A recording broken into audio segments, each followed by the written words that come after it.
What's going on, guys? Welcome to another edition of the NarikChase channel. I'm NarikChase, and excuse my room, my office, because it's a mess, and I'm just disheveled like that. I don't get a chance to be up in here a lot, so I don't get a chance to sit here and straighten things out. But that's all right. Anyways, thanks for watching the video. Be sure to like, share, subscribe, and hit that notification button to get the best of what we got going on this channel. And let's go ahead and get into it. This video is going to be 10 of my favorite movies that I own that are based on novels, books, stuff like that, book movies or novel movies. I don't know. Anyway, they're generally movies that are based off books. So, without further ado, let's go ahead and get into it. For one, I have to bring in It. Now, this came out in 2017, and it is a reboot from the 1990. Starring Tim Curry as Pennywise the Clown, and this is the remake of it, and it's based off the book It, written by Stephen King. Really enjoyed this movie. I like the modernization of it. I love the scares. I love the performances. This is a incredibly dark movie, and any movie that sets his way out to sit there and kill kids in a movie, I can, might get my attention because, for some reason that's taboo, and it's like, it's a horror movie. Of course, little kids gonna die too. But this is just a good movie. It's horror aspect wise, it's really, really good. Cinematic wise, it's really, really good. It does tell a really good story. It does have really good characters, but of course, the saving grace of this movie, the most standout aspect of this is the new interpretation of Pennywise, and I can't tell. And Bill Skarsgård does a fantastic job with this character, and it's damn light. Yeah, I'm turning that off. But he does an exceptionally good, well job with this movie. With the character of Pennywise, he makes it his own, and it's just an awesome movie all around. Probably is one of my favorite, more modern day horror movies. And it's just really, really good movie. Let's see. All right. The second one, we're going to be going to Middle Earth. And that is Lord of the Rings, The Two Towers. Now, I like this movie because, unlike The Fellowship of the Ring, this one is more diverse with its story because it's basically separated into three parts with the three groups of the characters. Setting out on their own little adventures in their effort to destroy the ring, stop Mordor, unite the kingdom. The performances are freaking solid. This is one of the epic fantasy movies that many epic fantasy movies wish it could be by even a fraction.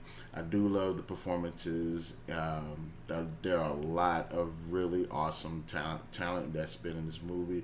You got Christopher Lee, you got Kate Blanchett, John Rhys Davis, Bernard Hill, Liv Tyler, Viggo Mortensen, Sean Astin, Liv Tyler, I said Liv Tyler, Ian McKellen, Elijah Wood, and that's just the tip of the iceberg. But the story is very compelling. The characters are really, really interesting. There are some really, really cool action sequences in the movie. In fact, the last act of the movie with the war at, I keep forgetting it, that the war at the Helm's Deep. The Helm's Deep battle is just freaking epic and probably one of the best battles in the entire series. But it's still a really enjoyable watch, and it's great. Unfortunately, I hadn't read the book, and I'm in the process of reading this, but it's a big ass book. So next on the list is Fantastic Beasts 2: The Crimes of Grindelwald. I didn't like the first one particularly. It's not because it was a bad movie. I just didn't really. I didn't. It just didn't feel like. I don't know. It focused on his character, and it wasn't that he had a bad character. I just didn't like the whole aspect of the animals and stuff. So I wasn't really interested in those. Of course, there's more going on, but it just didn't grab me for some reason, which I probably should go back and rewatch it. But this one Day one I watched it, I really enjoyed it. I like the performances. I like the tension between the characters. I like the ever-growing tension of this uprising of these wizards that want to rule over humans. And like I said, I like Jude Law as Dumbledore. He's great. Of course, I like Johnny Depp as Grindelwald. He's great. In fact, this is probably one of his best performances to me because he is playing a weird character, but he's playing a pretty serious and deadly character. And I like him when he plays villains, because when he plays villains, he is pretty serious with the role. But that's not it. There's more to the story. This time around, I do somewhat like the focus of the animals and how they do help. Newt. Yeah, help Newt in this case and things that he does. And I actually like it because he's a bit more serious in this movie, and I think that actually helps appeal to his character appeal to me a bit more. But I also like the supporting cast as well. Zoe Kravitz plays an interesting character in the film that I really like her character. I mean, it's just a very dark backstory to her too. But I really like this movie. It's probably one of my favorite Harry Potter movies. Probably like my favorite one. Well, it's probably one of my like favorite 2 or 3 top. Easily. But Crowds of Grindelwald. Next on the list, another Harry Potter movie. Harry Potter and the Deathly Hallows Part 2. And I keep forgetting, I didn't read the book to this. But I did read the book to this. And I would get the Hallows Part 1 as well, so it'd just be a book. But they're 2 separate movies, so we're going to just go like that. I really enjoyed this movie. I like the emotional weight that came with it. I like the emotional impact. I love the stakes. I love the characters. I like the tension that's there. I like how this is the end all, be all. This is gonna end one way. You know what I'm saying? And I just love how all of these Harry Potter movies have built up to this final moment, and it really delivers. Now, I do have problems with it because I feel like the war for Hogwarts. Oh, my brain fart. The war for Hogwarts. I wish it could have been a little bit longer, and I wish we could have seen more of the characters able to do their thing. And I wanted to see more fights, the independent fights.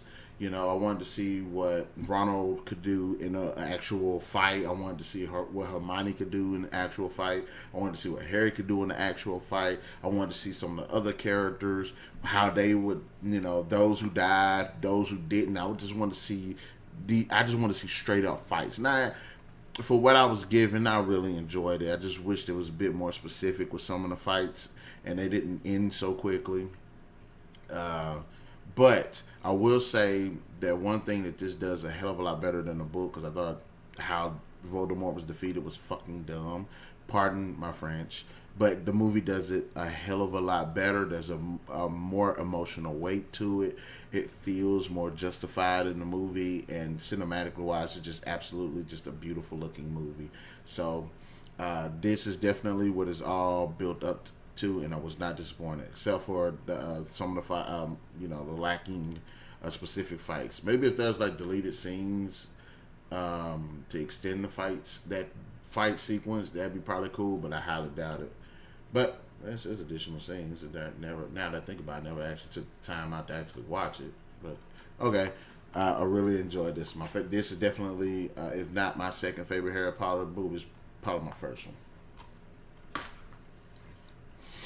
All right, this is another one that I actually listened to the book, and I freaking love the book, and The Fault in Our Stars. Now, this follows a girl that's suffering from lung cancer who ends up getting with a boy who got over his cancer, and just their relationship and her love for this author that wrote this book to help her get through so much that she's had to deal with. This is a very good movie. The performances are just freaking solid. A1 easily. Shailene Woodley. Ever since I watched her in Divergent.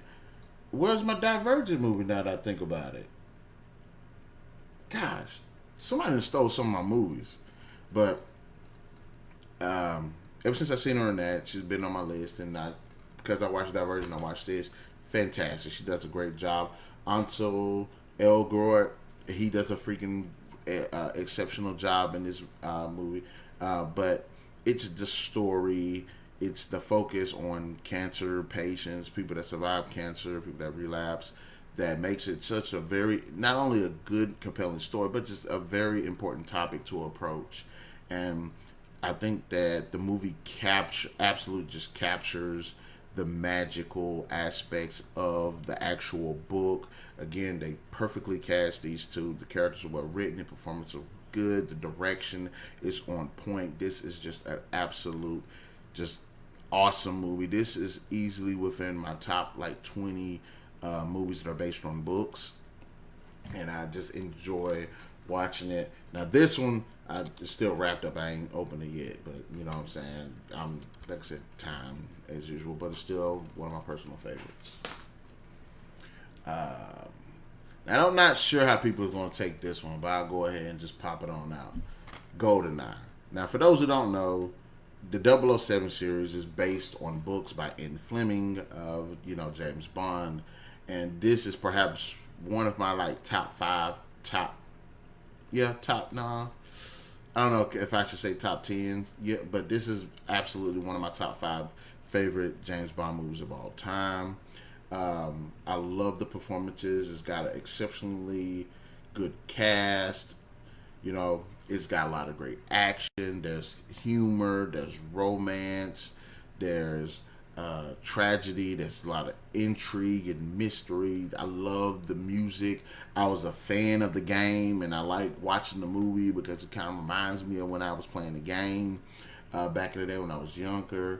I mean, it's got, you know, Pierce Brosnan, Sean Bean, Famke Jensen, and this is probably one of Famke Jensen's movies that they put on the map. But of all the Pierce Brosnan Bond movies, I really like this one the most. It's like I said, it's just awesome all around. I take the time out to watch it all the freaking time, and every time I want to pop in a good Bond movie, this is definitely on the top of the list. And plus, this Russian lady was exceptionally beautiful.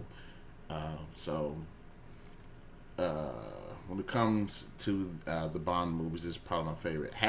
I've only read one Ian Fleming Bond book, Devil May Care, and honestly, I didn't really like it too much. But I feel like I should go back and reread it. Maybe because I've been into watching these movies, so I'm used to like the explosions and gunfire and stuff like that. And that book was kind of a slow burn, but I'll go back and reread it and give it a shot.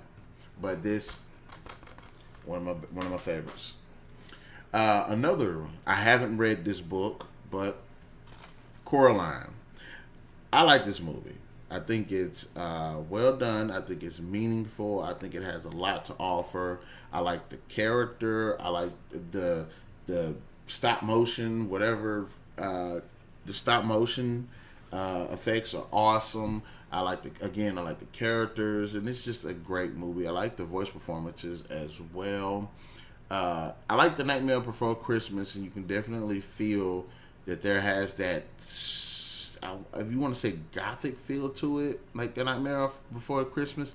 But you can definitely tell that there's inspiration from that and this is just good. It's an interesting story. It's told really well, and I like the fact that it manages to be a kid's story but be dark, and that says something. I think this is one of the movies that doesn't feel like it's afraid to be a children's book, but also kind of go to that dark area and get really serious, because at certain point in the movie it gets really serious. But it's still a really good, enjoyable watch. Can't wait to read the book. Hopefully the book is as intense as the movie. And this movie is just really good. And plus, it's like an acid trip for kids. So, Coraline is on point. All right, then let's get on to Room. Now, this movie, I went and watched it, and I was like, I really enjoyed this. I don't know what the hell I was thinking when I went to go see this movie, but when it came out, something told me to go see it, so I went to go see it, and it focuses on this woman and her son who have been stuck who've been kidnapped, and focus on the woman who's been kidnapped, and she's been stuck in this room, this shed for like years. And the guy that kidnapped her, she ended up fathering his child, and it's his that room is his world. That's all he knows, and there comes a point when they finally leave, make it out of the room, and it's him. Part of that part is him exploring the actual world that he's never known, and her, getting back into the world that she's been taken from. But it's the really powerful relationship between these two, and it's a really good movie. It's very touching. The performances are great. There's a lot of meaning to it, and I bought the book. Still haven't, but I just haven't read it. Yes, I wanted to compare. And this is where I learned about Brie Larson. Yes, Brie Larson has said some pretty stupid things concerning, Captain Marvel and gender identity politics and all that dumb stuff. But this right here can't take away her ability to act, and she does a fantastic job in this movie. So if you haven't seen this movie, watch it. It's really good. All right, now I did read this book, and it's another Stephen King one, The Mist. And this, not only did I read the book, I watched this movie and I watched the television series, and I have my thoughts about the television series, but it's not what everybody else thinks. But this movie is awesome. If you're reading The Mist, the descriptions of the creatures that are in this mist, because for those who don't know, The Mist is about this strange mist that envelops this town. These people are stuck in the supermarket because in the mist there's these monsters. And the representation of those monsters in this movie, which is good because you don't see most of them like that. If you do, it's like a dark silhouette. It's like a claw, but it's never that you really, really, really see them, especially the bigger ones. But one thing about this movie that Stephen King does a great job of, excuse me, and I have to say Frank Darabont, who directed this movie and wrote this movie, he managed to capture the what King intended this movie to be. Is despite the fact that monsters are outside the supermarket, that there are monsters inside. When I say monsters, I mean people. So I enjoyed the focus of the enemy that's within as well as the unknown enemies without. And they did a fantastic job with the performances in this movie. The characters are pretty likable. The sequences that they have with the monsters are just freaking awesome. I really wish that they could have did some kind of panel or something where you can actually see them. But the fact that you can't see them makes the movies their appearances that much more chilling. Now, I am going to admit this. I'm with everybody when I say the ending is shitty. It's not shitty. It's just it's like a why. I mean, it's like I guess I could say I guess, like, if you're gonna go to Stephen King route, you'd be like, okay, well, I guess this is kind of like how it probably could end, but it's like, no. I read the book. The book is like, it was like a kind of a hopeful ending. This one was just like, oh, that's just straight up a dick move. But still, one of my favorite horror movies and one of my favorite book movies. And last but not least, The Girl Who Played with Fire. Now, I got the book. I haven't read this. I've watched all of the movies, enjoyed all of the movies. Yes, I know a lot of people didn't like The Girl Kicked the Hornet's Nest. Not Girl Kicked the Hornet, The Girl in the Spider's Web, but I enjoyed it. I did watch the remake of the first one, and I did listen to the audiobook for the first one. Really enjoyed the audiobook for that. Unfortunately, I couldn't find an audiobook for this one, so I'm going to have to just read the book, which I will review during the book quarter of the year. But anyways, I really enjoyed this movie. What's weird is when I watched the remake, And when I seen that they had this, I thought this was a sequel to the remake. So when I watched this one, I didn't like it because I realized, wait, this is not it. So I stopped. I didn't watch it for a while, and then I went back and I watched all three, which this is the original, and I liked it. And I liked it. So I like this movie because it has intrigue.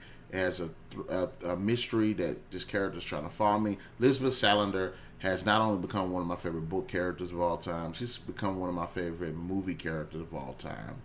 I really like her. She's smart. She's resourceful. I like the fact that she, despite all of this, she is human. There are needs that she need that she there are needs that she has. She has problems. She's antisocial, you know. But I really enjoy her character, and I really enjoy her relationship with Blomfisk. At first, I didn't really like him, but then the more I watched the movies, I'm like, this man is freaking awesome. He's smart. He's resourceful. They both have really good chemistry together. They both work really well together when they do work together, when they are there together. But he's as interesting a character as she is. So when she's not on the screen, I'm not like just watching him being like, oh man, I don't want to see him. I want to see her. No, I really enjoy both of them, and I cannot wait to read this book. And I got to give it to Numi Rapace. She does a fantastic job with the character. She completely owns the character. And if I had a chance, I'd marry this woman. I'm married now, and if I had a chance, I'd marry this woman and just cause all kind of problems in my relationship. But this is a really good movie. This is a really good movie for those who like the series. If you hadn't seen it, go check it out. But anyways, those are 10 of my favorite book movies or movies based on books that I own. So in the comment section below, guys, let me know, have you seen any of these movies? Have you read any of these books? And what are your top 10 movies that are based on books, or 10 of your favorite movies that are based on books? Be sure to hit that like, share, subscribe button below. Hit that notification bell to know when the newest videos are coming out, and we'll definitely catch you guys later.